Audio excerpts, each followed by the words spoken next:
ओफो नैना बेटा, ये सब क्या है? तूने फिर से रोटी के साथ अचार और चटनी बना दी। फ्रिज में सब्जियां रखी हैं, वो क्यों नहीं बनाई? माँ आप जो बनाए खा लो ना। आपको पता है सब्जी बनाने में कितना टाइम लगता है? पहले उसको धो, छीलो, काटो और फिर बनाओ। इतनी देर कौन गैस के पास खड़ा रहेगा? ना वो बना, मेरे बस की तो नहीं है। अरे कल को ससुराल जाएगी तो वहाँ भी क्या ऐसे ही आलस दिखाएगी? उन लोगों को भी बिना सब्जी की रोटी खिलाएगी। आप हर बार ससुराल वालों को बीच में क्यों ले आती हो? और इसीलिए तो आपसे कहती हूँ मेरे लिए कोई बड़ा ससुराल ढूंढना, चाहे नौकर चाकर हो, ताकि मुझे ना ये सब ना करना पड़े।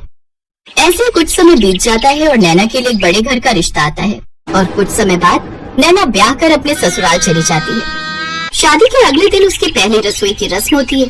वो रसोई में जाती है तो वहाँ का गैस चूल्हा देखकर हैरान रह जाती है। हे राम, इतना बड़ा गैस चूल्हा! खैर मुझे क्या, अच्छा ही है, ऐसे जल्दी खाना बन जाएगा। फिर वो तरह तरह के पकवान बनाती है। पूरी, कचौरी, आलू की सब्जी, हलवा, रायता सब बनकर तैयार हो गया। अब देखना कैसे ये लोग मेरे हाथ का खाना खाएंगे तो खुश हो जाएंगे। वो मनी मन ये सब सोच रही होती है कि तभी नैना की ननद डिम्पल और जेठानी अनीता वहाँ आती है। अरे वाह, खुशबू तो बड़ी अच्छी आ रही है। लेकिन ये क्या, ये तो आधा ही खाना बना है। नहीं दीदी, मैंने तो आलू पूरी, हलवा, रायता सब बनाया है। तुम नई नहीं हो ना, इसीलिए शायद तुम्हें अभी यहाँ के रूल्स पता नहीं। यहाँ खाने में एक नहीं बल्कि 10-10 सब्जियां बनती है एक वक्त पर। क्या? इसका मतलब इसीलिए वो इतना बड़ा गैस चूल्हा रखा हुआ है? हाँ और क्या, तुम तो ऐसे हैरान हो रही हो जैसे मैंने तुम्हें 10 नहीं बल्कि 100 सब्जियां बनाने के लिए बोल दिया हो। वो क्या है ना, यहाँ हर किसी को अलग अलग सब्जी पसंद है। अब 1-2 सब्जियां ही बनेंगी तो कुछ लोग तो भूखे ही रह जाएंगे, इसलिए 10 तरह की सब्जियां बनती है। अगर किसी को ये न खाना हो तो वो खा ले, वो न खाना हो तो कुछ और खा ले। हाँ छोटी भाभी, और आज आप इस घर की परंपरा को आगे बढ़ाओ और फिर हम सबको खाने की टेबल पर बुला लेते हैं। बेचारी नैना के तो ये बात सुनते ही होश उड़ जाते हैं। चल बेटा नैना, हो जा शुरू। अब बन जा तू झांसी की रानी और बना डाल 10 सब्जियां। इतनी सब्जियां तो मेरी शादी में भी नहीं बनी थी जितनी ये लोग मुझसे एक वक्त में ही बनवा लेंगे। कुछ समय बाद वो सबके लिए खाना परोसती है तो उसके हाथों का खाना खाकर सब उसकी खूब तारीफ करते हैं। वाह, क्या कमाल का स्वाद है इन सब्जियों में। सचमुच छोटी बहू, तुम्हारे हाथों में तो जादू है। अब से तुम ही रसोई में 10 तरह की सब्जियां बनाओगी। अब तेरा क्या होगा नैना? बड़ी ऐश मार ली तूने माँ के घर में, अब अच्छे से शामत आई है तेरी। ऐसे कुछ दिन बाद बरसात का मौसम शुरू हो जाता है। बाहर का सुहाना मौसम देखकर नैना सोचती है, अरे वाह, आज तो गर्मा गर्म पकौड़े खाने वाला मौसम हो रहा है। ऐसा करती हूँ, सबको गर्मा गर्म पकौड़े बनाकर खिला देती हूँ। तेल में तले होने के कारण वो भारी होते हैं, जिससे सबका पेट भर जाएगा। और साथ में थोड़ी कचौड़ी भी तल देती हूँ। आज शाम का डिनर यही हो जाएगा और मुझे इतनी सारी सब्जियां बनाने से छुट्टी मिल जाएगी। नैना जल्दी से रसोई में जाती है और पकौड़े बनाकर ले आती है। अरे भाभी, ये क्या बना दिया आपने? हमें नहीं खाना ये सब। हमें तो आलू की सब्जी, पनीर भुर्जी, फ्राई भिंडी ये खाना है। और मेरे लिए कद्दू की सब्जी, खट्टी मीठी वाली, और बैंगन का भरता। और मेरे लिए तुम बीन्स की सब्जी, फ्राई गोभी बना देना। और साथ में अरबी की सब्जी, कमल ककड़ी की सब्जी, और हाँ, करेले भी बना लेना। हे भगवान, इन लोगों में अक्ल नाम की चीज है कि नहीं? बारिश के मौसम में जहाँ सब इस तरह का चटपटा खाना खाने को तरसते हैं, तो वही इन लोगों को अभी भी 10 तरह की सब्जी खानी है। हे भगवान, ये कहाँ आकर फंस गई मैं। बेचारी नैना रसोई में जाकर 10 तरह की सब्जियां बनाने में जुट जाती है। ये लो, ससुराल में मेरी पहली बारिश है, मुझे इसके मजे लेने चाहिए। तो मुझे छोड़कर सारे घर वाले बारिश के मजे ले रहे हैं और मैं यहाँ चूल्हे के पास खड़े होकर जल रही हूँ। गलती भी मेरी है जो पहले ही दिन इन्हें अच्छा खाना बनाकर खिला दिया। पहले पता होता तो लाल मिर्च का सारा डब्बा उड़ेल कर बना देती इनके लिए, फिर कभी नहीं बोलते मुझे सब्जी बनाने के लिए। गुस्से में नैना खाना बना रही थी कि तभी सब्जी का गरम गरम छींटा उसकी आंख में लगता है।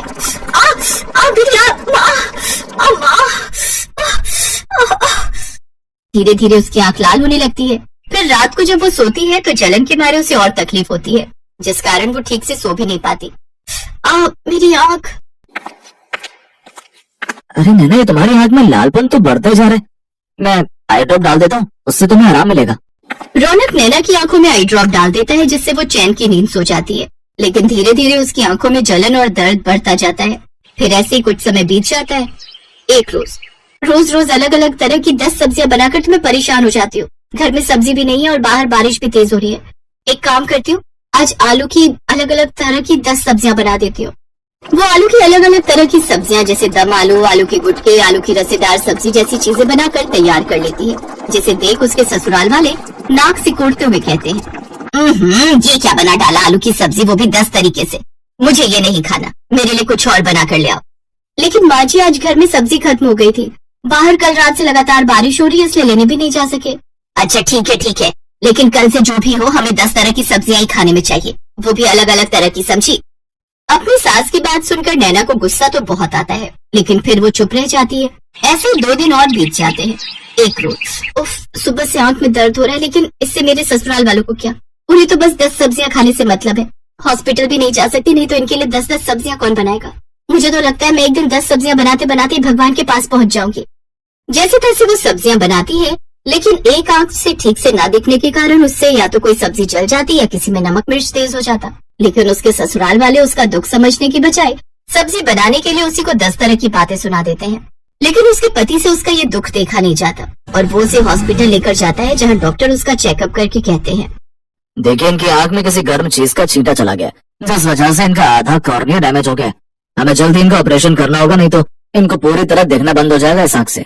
अगले दिन ऑपरेशन की अपॉइंटमेंट मिलने के बाद वो उसे लेकर घर आ जाता है, जहाँ उसकी जेठानी उससे कहती है, आज तो तुमने जैसे भी बेकार सब्जियां बना दी, लेकिन कल 10 तरह की अच्छी सब्जियां बना लेना, क्योंकि कल घर में मेरे मायके वाले आ रहे हैं।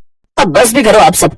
मेरे घर में जितना मर्जी सब्जियां बनाओ, लेकिन अकेले एक इंसान से नहीं बल्कि पूरे परिवार मिलकर। आपको पता है सब्जी का छींटा जाने से इसकी आधी आंख खराब हो गई है। फिर अगले दिन वो उसे ऑपरेशन के लिए ले जाते हैं, जहाँ उसका सफल इलाज होता है और उसे पूरी तरह दिखना शुरू हो जाता है। 3 दिन बाद वो घर आती है तो उसकी सास उससे, हमें माफ कर दे छोटी बहू, तेरे आने से पहले हमने नौकर रखा हुआ था, लेकिन 10 सब्जियों से परेशान होकर वो भी भाग ही गया।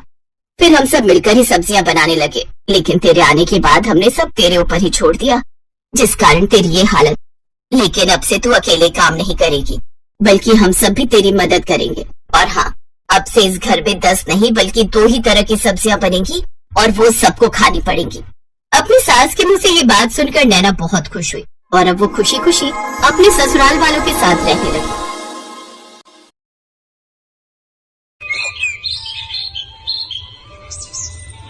नूरपुर गांव में रहने वाली सीमा और अंकु 2 भाई बहन थे। वो बचपन से ही अनाथ थे। उनके माता पिता का देहांत कई साल पहले हो गया था। वो दोनों कूड़ा बिनने का काम करते थे। दीदी बहुत दिन हो गए, कुछ अच्छा नहीं खाया, आज कुछ अच्छा सा खिला दो। बस इतनी सी बात, चलो मैं खिलाती हूँ। दोनों कल्लू हलवाई की दुकान पर गए और एक एक समोसा खाया। आज तो मजा ही आ गया दीदी, अगर ऐसा ही खाना रोज मिल जाए तो मजा ही आ जाए। नहीं भाई, रोज रोज हम ये अमीरों वाला खाना नहीं खा सकते। हमारे पास जितना है उसी में संतुष्ट रहना सीख। कुछ रोज बाद उस गांव में तेज बारिश हुई और उनकी झोपड़ी बह गई। उनके पास जो भी सामान था वो बारिश में बह गया। दीदी आप रो मत, हम सेठ को जाकर बताते हैं तो वो हमारी कुछ न कुछ मदद जरूर करेंगे। वो खड़ूस कहीं का सेठ, वो तो एक नंबर का लालची है, भला वो हमारी क्या मदद करेगा। चलो तो दीदी एक बार हम उनको अपनी परेशानी बताते हैं। उनका सेठ बड़ा ही खड़ूस था। वो हमेशा उनको कबाड़ के बेहद ही कम पैसे देता था। कुछ देर बाद वो दोनों सेठ के घर पहुँचे और सीमा ने मालिक से कहा, सेठ जी कुछ पैसे चाहिए, खाना खाना है, बारिश में हमारा घर और सब सामान बह गया, हम जल्दी कबाड़ा बिनकर आपके पैसे लौटा देंगे। तभी सेठ की पत्नी उर्मिला भी वहाँ आ जाती है। उर्मिला बहुत ही बुरे स्वभाव की थी। पैसे क्या पेड़ पर उगते हैं? सेठानी जी आप जो कहोगे मैं करूँगी। मेरा छोटा भाई है, इसे लेकर मैं कहाँ जाऊँगी? आपकी दुकान के बाहर जो टीन का छप्पर है उसके नीचे ही रह लेंगे। ठीक है रह लेना, लेकिन दुकान के बाहर क्यों? यहाँ हमारे तबेले में रह लेना, लेकिन उसके बदले में तुम्हें मेरे घर का सारा काम करना होगा। रहने के साथ 2 वक्त की रोटी भी दूंगी तुम दोनों को। बोलो मंजूर है? ठीक है मालकिन, मुझे मंजूर है। बारिश का मौसम था। दोनों भाई बहन तबेले में जो खाली जगह थी वहाँ बोरा बिछाकर सो जाते हैं और अगली सुबह घर का सारा कामकाज निपटाकर कूड़ा बिनने के लिए निकल जाते हैं। दीदी आज सेठानी के घर पकवान बनने की बहुत ही अच्छी खुशबू आ रही है, लगता है कचौड़ी बन रही है। आज तो मजा ही आ जाएगा कचौड़ी खा के। मैं तो सोच रही हूँ जल्दी से थोड़े से पैसे इकट्ठे हो जाए, फिर हम अपनी झोपड़ी फिर से डाल लेंगे। तब तुम्हारी ये बहन तुम्हें अपने हाथों से कचौड़ी बनाकर खिलाएगी। कुछ देर बाद सेठानी 4 सूखी रोटी और रात की दाल लाकर उन्हें थमा देती है। सेठानी आप तो कचौड़ी बना रही थी, अंकु कब से उसकी ताक पे बैठा था, उसका बहुत मन था। चुप कर, तू ये अमीरों का खाना है और तुम जैसे भिखारियों के लिए नहीं है। चुपचाप से ये दाल रोटी खाओ और फिर सो जाओ। सुबह 4 बजे उठकर गाय भैंस को चारा भी डालना है तुम लोगों ने। सेठानी वहाँ से चली गई। सीमा और अंकु की आंखों में बासी खाना देखकर आंसू आ गए। फिर सीमा ने अंकु से कहा, तू मत रो छोटे, मैं जल्दी तुझे कचौड़ी बनाकर खिलाऊंगी। दिन भर काम करके भूख लगी थी, इसलिए उन्होंने बासी खाना खा लिया और फिर तबेले में सो गए। अगले दिन घर का काम निपटा कर जब वो कूड़ा बिनने गए तो अंकु ने वहाँ एक चमकती हुई चीज देखी। दीदी यहाँ आओ, देखो तो ये क्या है। सीमा ने जब उसे बाहर खींचा तो देखा वो एक बहुत ही सुंदर कढ़ाई थी। ये कढ़ाई, ये भला हमारे किस काम की? लेकिन बाजार में बेचकर पैसे जरूर मिल जाएंगे।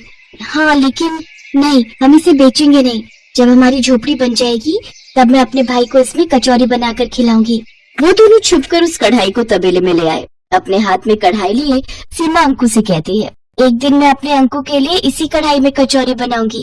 दीदी मेरा मन तो अभी भी बहुत कर रहा है कचौड़ी खाने का। काश कि कोई जादू हो जाए और ये कढ़ाई कचौड़ी से भर जाए। उसके इतना कहते ही वो कढ़ाई कचौड़ियों से भर गई। दोनों भाई बहन ये चमत्कार देखकर हैरान थे।